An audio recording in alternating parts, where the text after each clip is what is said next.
In today's video, I'm going to teach you how to use Google to troubleshoot the Windows cannot find.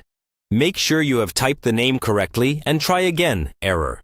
This is a common Windows message that usually pops up when you try to open a program, file, or shortcut, and Windows can't locate it.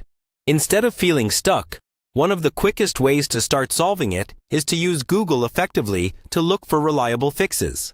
So I'll walk you through how to do that step by step, in a way that's simple and easy to follow. First, open your preferred web browser. This could be Chrome, Edge, Firefox, or any other browser you like to use. Once your browser is open, navigate to Google's homepage. You can do this by typing google.com into the address bar at the top of your browser window and pressing Enter on your keyboard. Now, when you're on Google, you'll see the search bar in the middle of the screen. Click once inside the search bar so you can start typing. Here, you'll want to enter the full error message you're seeing on your computer.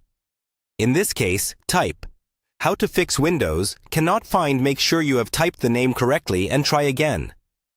Make sure you include enough of the message so that Google understands exactly what you're looking for.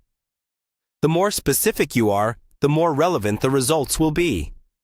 Once you've typed in the error phrase, press Enter on your keyboard, or click the search icon on the right side of the search bar.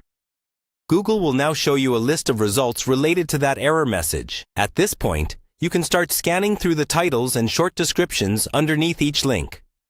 Look for results from trustworthy sources, such as well-known tech websites, reputable forums, or official Microsoft support pages.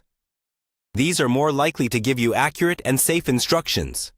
If you see a result that looks helpful, click on it to open the page in a new tab. Read through the suggested solutions carefully and compare them to what you're experiencing on your own computer. Take your time, and if one solution doesn't work, you can go back to the search results and try a different guide.